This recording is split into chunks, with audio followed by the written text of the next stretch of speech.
Podcast Bichos Tagarelas. Com Fábio Marçal e Ricardo Weg e gente convidada. E estamos começando mais um Bichos Tagarelas.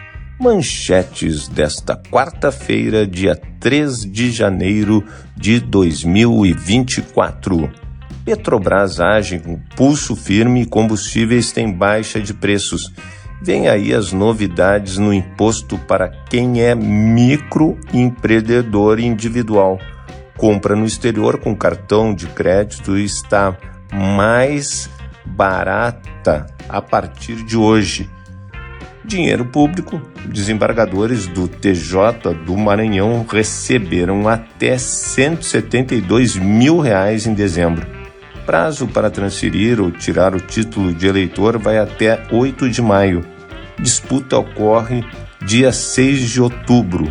E só na boa, jovens nem podem afetar o crescimento do PIB em 10 pontos percentuais em 30 anos. Carlos Kaminski, nosso correspondente nos Estados Unidos, fala do acidente aéreo no Japão, que foi registrado ao vivo pela internet e causa comoção. Mayra Lopes, nossa enviada na ONU, amplia o apoio alimentar para refugiados à ONU. E a nossa advogada, a Maíra Mota Guiotto, esclarece as novas regras para a aposentadoria no Brasil. Está começando mais um Bichos Tagarelas. Bem, vamos começar a trabalhar. Podcast Bichos Tagarelas. Um dia de boas notícias, principalmente para quem precisa utilizar o cartão de crédito durante uma viagem internacional.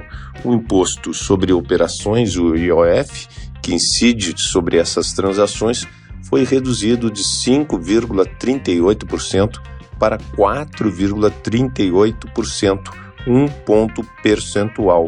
A medida, que contempla também a transferência de valores para o exterior e saques internacionais, faz parte da estratégia brasileira para a entrada na Organização para a Cooperação e Desenvolvimento Econômico, a OCDE, que exige de seus membros a extinção do imposto sobre operações cambiais.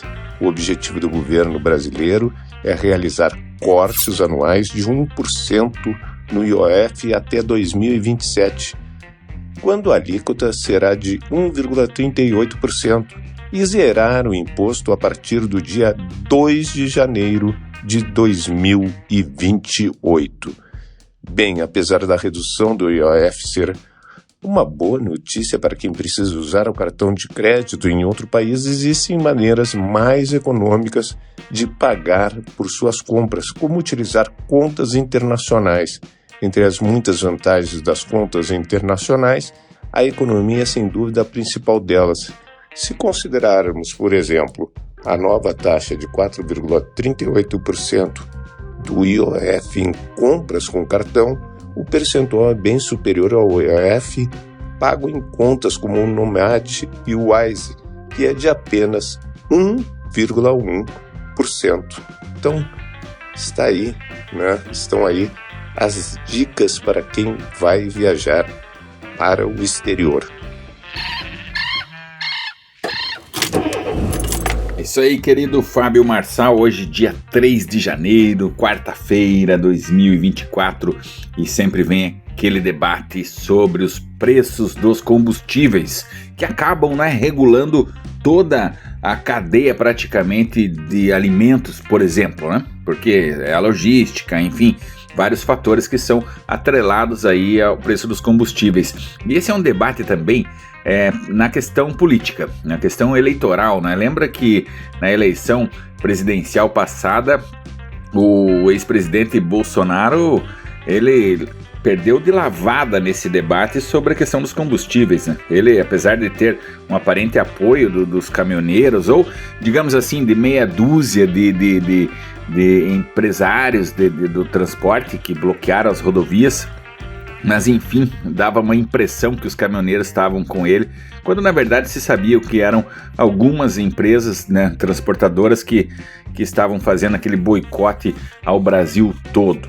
Mas enfim, esse debate sobre a questão dos preços dos combustíveis, ele continua e com uma pauta interessante. Vejam só, em 2023... o ano passado, a Petrobras realizou aí mais redução dos aumentos da gasolina e do diesel, né? Quer dizer, reduziu os preços. É uma estratégia que contou com uma conjuntura internacional favorável, vamos dizer assim, que os bolsonaristas iam falar, agora tá mais fácil, porque internacionalmente o petróleo caiu e tal, mas isso não é só um dos fatores, né? O fator é que a Petrobras está agindo com mão firme direcionada ao não aumento dos combustíveis nas bombas, coisa que o governo anterior não conseguia fazer. Então saiu aqui uma pesquisa, uma trajetória, vamos dizer assim, dos preços do petróleo, e basicamente da gasolina e do óleo diesel, onde constam então que na gasolina foram 7 movimentos, vamos dizer assim, sendo 5 quedas e 2 altas de preços. Na gasolina, o acúmulo de recuo, vamos dizer, em relação a 2022 é de 8,7%. E no diesel a queda de 22,5%. Então é importante ter esses números na mente quando se for debater essa questão aí, principalmente nas eleições, nas discussões políticas. Houve sim um acúmulo de recuo. Vou repetir aqui, 8,7% em relação a 2022, né, na gasolina, e no diesel uma queda de 22,5%. Vale ressaltar porque são números, ciências exatas, matemática é número, é cálculo, são valores, né? Então não estamos falando de achismo. De fato, o governo Bolsonaro a gente vê que tinha uma mão mole, digamos assim, enquanto a Petrobras agora está agindo com uma mão dura aqui em relação aos preços e tendo pulso firme, digamos assim. Com o aumento do salário mínimo para R$ 1.412 a partir de 1º de janeiro de 2024, o MEI, o microempreendedor individual, terá um aumento na alíquota do imposto mensal que paga à Receita Federal. O reajuste se dá porque a contribuição é cobrada com base em uma percentagem fixa do piso de remuneração. A quantia irá variar de R$ 71,06 a R$ 76,60, a depender da atividade desempenhada pelo empreendedor. A gente vai dar alguns exemplos, né? O cálculo se dá a partir da soma de 3 valores para tributações diferentes. O INSS, o Instituto Nacional de Seguro Social, 5% do salário mínimo atual, ou seja, R$ 70,60. O ISS, o Imposto sobre Serviços, R$ 5,00. O ICMS, o Imposto sobre Circulação de Mercadorias e Serviços, R$ 1,00.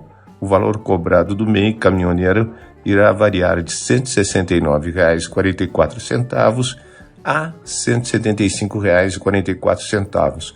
O cálculo considera 12% do salário mínimo para o INSS e as mesmas quantias do microempreendedor individual tradicional para ICMS e ISS.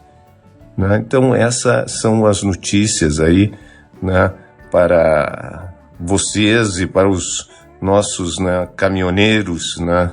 Na área municipal o valor vai ser então R$ 174,44, fora do município R$ 170,44, produtos perigosos R$ 175,44 e os de mudanças R$ 175,44. O seguro-desemprego, o trabalhador não poderá receber menos que o salário mínimo. Pequenas causas, o valor de ações nos tribunais desse tipo não podem ultrapassar 40 salários mínimos. Dessa forma, o limite fica em R$ 56.000 R$ Então, pequenas causas até R$ 56.480. E o abono PIS/PASEP, os trabalhadores que ganham até 2 salários mínimos, ou seja, R$ 2.824, terão direito a receber. O valor varia conforme os meses trabalhados. O governo também anunciou o novo salário mínimo em 12 de dezembro e o aumento corresponde a uma alta de 6,97% em relação à remuneração anterior. Então preparem-se que vai ter um aumento, né? Já tem um aumento em função do novo salário mínimo. E agora, o quadro Seus Direitos, com a advogada Maíra Mota Guiotto. Olá, Marçal, Ricardo e ouvintes. É muito comum as pessoas se depararem com as novas regras trazidas pela reforma da Previdência e terem o seu sonho de aposentar logo totalmente frustrado. Pensando nisso, para aqueles que já estão com papel e caneta na mão, fazendo aí os seus planos de se aposentar em 2024, é importante ter em mente o que as novas regras exigem de requisitos para que a meta traçada seja realista e, principalmente, assertiva. Para quem não sabe, a reforma da Previdência acabou com a conhecida aposentadoria por tempo de contribuição, onde a mulher se aposentava com 30 anos de contribuição e o homem com 35 anos de contribuição, independentemente da sua idade. Nessa regra, tínhamos ainda a aplicação do fator previdenciário, um redutor na aposentadoria para aqueles que se aposentavam muito jovens, e aqui jovens com todas as aspas, mas principalmente jovens entendido como aqueles que se aposentavam antes dos 55 anos para as mulheres e antes dos 60 para os homens, em média. Pois bem, no lugar temos agora 4 regras de transição, que é basicamente uma mescla entre a regra antiga e as regras novas, a fim de diminuir o impacto que a nova regra traz, né? Que é a aposentadoria programada apenas aos 62 anos para as mulheres e 65 anos para os homens, com um tempo mínimo de contribuição de 15 anos e 20 anos, respectivamente. Dentre essas regras, existe uma que precisamos estar atentos, que é a regra da pontuação e a regra que traz uma idade mínima progressiva. A regra da pontuação prevê uma pontuação mínima a ser atingida a cada ano, obtida através da soma do tempo de contribuição, que precisa obedecer ao mínimo de 30 anos de contribuição para a mulher e 35 anos de contribuição para o homem, e a idade. Essa pontuação, ela é progressiva e traz uma tabela que acrescenta 1 ponto para homens e mulheres desde 2020 e vai se estendendo até 2033. Assim, a partir de 1º de janeiro de 2024, a pontuação passa a ser de 91 pontos para a mulher e 101 pontos para o homem. Ou seja, significa dizer que a mulher, em 2024, precisará ter no mínimo 30 anos de contribuição e 61 anos de idade. A sua idade pode ser menor, desde que o tempo de contribuição seja maior do que 30 anos, né? Mas a pontuação mínima de 91 pontos precisa ser atingida. O mesmo vale para os homens, que precisarão atingir 101 pontos. Já a regra da idade mínima progressiva, o critério de tempo de contribuição segue o mesmo da regra anterior. Temos ainda os 30 anos de contribuição para a mulher e 35 anos de contribuição para o homem. Contudo, aqui há uma idade mínima a ser atingida. E lembramos que essa idade ela é progressiva, ou seja, para cada ano que passa, a idade aumenta 6 meses. Assim, em 2024, a partir agora de segunda-feira, a idade mínima para as mulheres será de 58 anos e 6 meses e para os homens de 63 anos e 6 meses. Desta forma, um exemplo, né? Mesmo que a mulher já tenha o tempo mínimo de contribuição, ou seja, 30 anos de contribuição, mas ainda não tem a idade fixada para este ano, precisará aguardar a idade para poder se aposentar em 2024. Ainda há mais outras 2 regras que são as que prevêem o cumprimento do pedágio. Ao longo de 2024, minha meta aqui com vocês é trazer informação para que ninguém durma no ponto. A dica bônus que deixo para ser aplicada ainda hoje, em 2023, é: se a Previdência está na sua listinha de metas para 2024, não deixe de buscar compreender as alterações previdenciárias antes de requerer a sua aposentadoria. A reforma da Previdência de 2019 tornou as regras mais complexas e com diferentes opções e impactos, especialmente no cálculo da aposentadoria. Dessa forma, requerer um benefício sem fazer um estudo prévio da sua situação e uma escolha consciente pode dar um azar danado. E como para 2024 eu desejo que seja um ano próspero para todos os nossos ouvintes, a recomendação é que você cuide da sua vida previdenciária com maior carinho e atenção. Um feliz ano novo a todos e que 2024 seja um ano maravilhoso para todos nós. Até mais!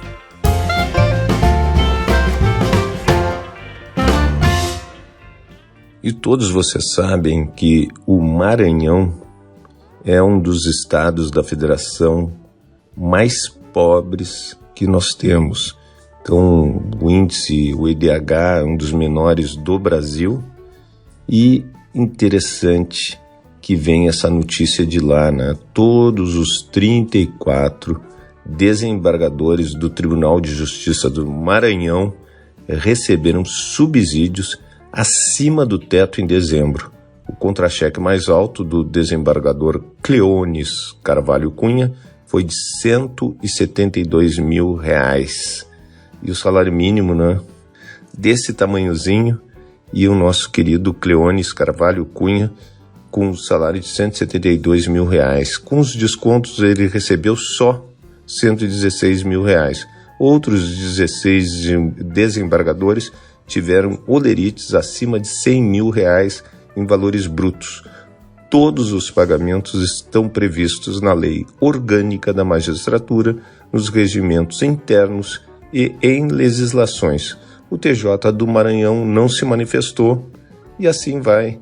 Sempre os poderosos. Quem é que vai mexer com a justiça? Obviamente que ninguém.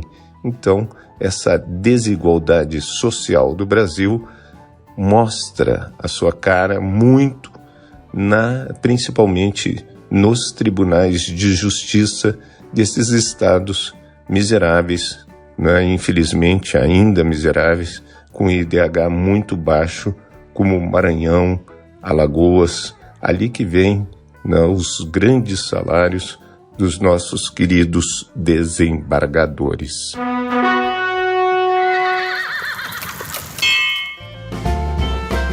Internacional.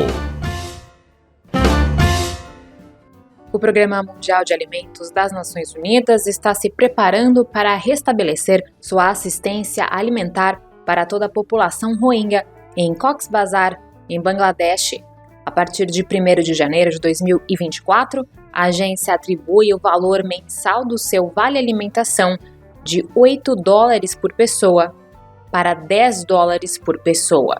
Além deste aumento, o PMA distribuirá gratuitamente arroz fortificado para a população Rohingya, começando em 2 acampamentos e se estendendo a todos em Cox's Bazar e na ilha de Bhasan Char. O diretor do PMA em Bangladesh, Dom Scalpelli, afirma que 2023 foi tumultuado para a minoria Rohingya do Mianmar, que passou por múltiplos incêndios, ciclones e, pela primeira vez, cortes de porções alimentares. Ele avalia que a rápida deterioração da situação alimentar e nutricional nos acampamentos é extremamente preocupante. O representante do PMA afirma que a comunidade de doadores permaneceu ao lado dos Rohingya e, graças às contribuições, o valor do vale alimentação foi aumentado e incluído o arroz fortificado no pacote de assistência. Uma queda acentuada nos recursos levou à redução do valor do vale alimentação em 2023. Em março, o valor para os refugiados foi reduzido de $12 para $10. Uma diminuição adicional para $8 foi implementada em junho. Da ONU News, em Nova York, Mayra Lopes. Podcast Bichos Tagarelas. Todos vocês sabem que nós vamos ter eleições municipais, né? Para eleições para prefeito, vice-prefeito e vereadores agora no mês de outubro. E o ano começa com a expectativa para mais essa eleição marcada então para o dia 6 de outubro, marque na sua agenda aí, quando serão escolhidos prefeitos, vereadores em todo o país. Se houver necessidade de um segundo turno, ele vai ocorrer no dia 27 do mesmo mês.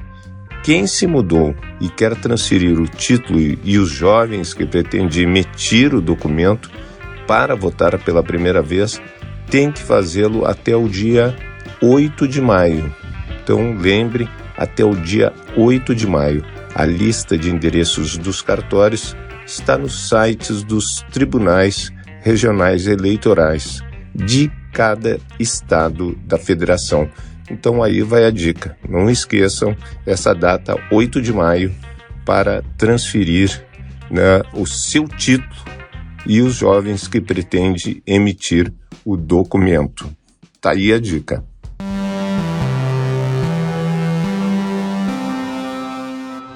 Olá, Ricardo Weg, olá, Fábio, aqui Carlos Kaminski, diretamente de Orlando, na Flórida. Quero primeiramente desejar a todos vocês um feliz Ano Novo e dizer que continuo trazendo as principais informações, os principais destaques da mídia norte-americana. Tudo que acontece aqui você vai saber aí. Um dos destaques foi o gravíssimo acidente que aconteceu no aeroporto de Haneda, no Japão. O voo 516 da Japan Airlines, um Airbus 350-900, que chegava no aeroporto de Haneda, atingiu um avião de pequeno porte que estava na pista de número 4, preparando para sua decolagem, um Dash 8 pertencente à guarda costeira japonesa. Nesse avião de pequeno porte, tinham 6 tripulantes a bordo. Desses, 5 acabaram perdendo a vida. O único sobrevivente foi o capitão desse avião. Já no Airbus 350-900 da Japan Airlines, tinham 379 passageiros, incluindo 8 crianças mais 12 tripulantes, que conseguiram fugir da cabine cheia de fumaça. O comandante do avião, desse Airbus 350 da Japan Airlines, conseguiu parar o avião em meio às chamas. Os tripulantes conseguiram sair do avião através dos escorregadores das saídas de emergência. Segundo o Corpo de Bombeiros de Tóquio, 14 dos evacuados do avião de passageiros sofreram ferimentos leves, incluindo queimaduras na garganta. Outros 4 foram levados para o hospital. Muitas pessoas que estavam dentro do avião desse Airbus 350 conseguiram filmar e divulgar nas redes sociais o terrível acidente que alguns classificam como uma fuga milagrosa. E também outros que estavam fora, esperando no aeroporto os seus voos, também conseguiram registrar esse terrível acidente aéreo.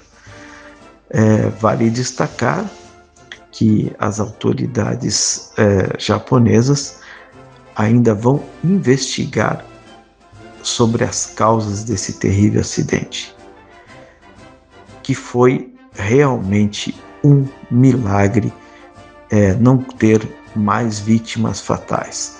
Poderia ser uma grande tragédia. E esse foi um dos destaques na mídia aqui norte-americana, esse gravíssimo acidente aéreo. Até a próxima.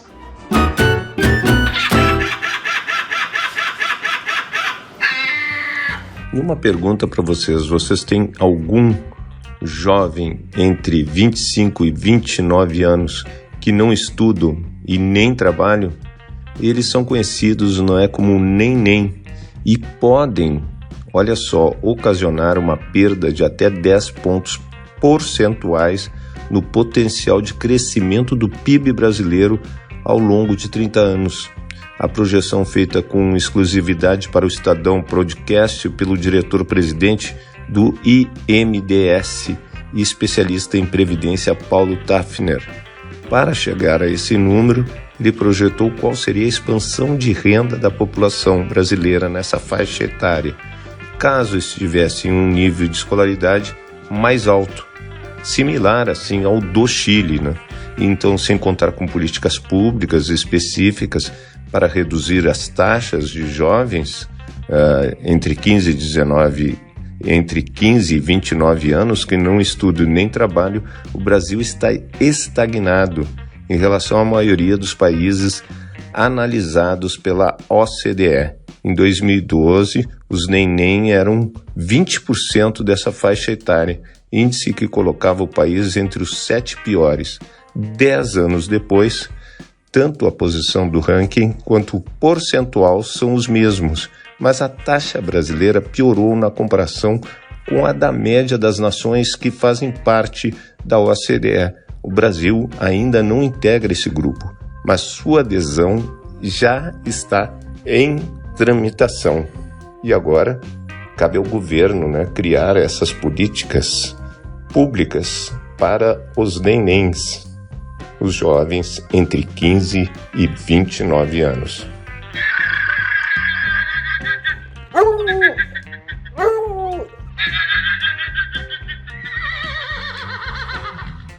Estamos encerrando mais um Bichos Tagarelas, agradecendo então ao nosso querido Maurício Viana, o nosso cineasta, o nosso editor, o Ricardo Egg, o nosso grande homem do marketing digital, a advogada Maíra Mota Guiotto, que sabe tudo de previdência social, a Mayra Lopes, que é da Rádio ONU. Sempre quando precisarmos da Rádio ONU, nós teremos a participação dela aqui no Bichos Tagarelas. E do Carlos Kaminski, que o nosso correspondente, então, lá nos Estados Unidos. Então foi muito bom fazer esse Bichos Tagarelas e obrigado por você nos ouvir. E fale para os seus amigos. Olha, nós temos um podcast que nós escutamos todos os dias, que a audiência é o maior presente, a sua audiência é o maior presente que você pode nos dar. Forte abraço e até amanhã. Você ouviu o podcast Bichos Tagarelas, com Fábio Marçal, Ricardo Weg e gente convidada.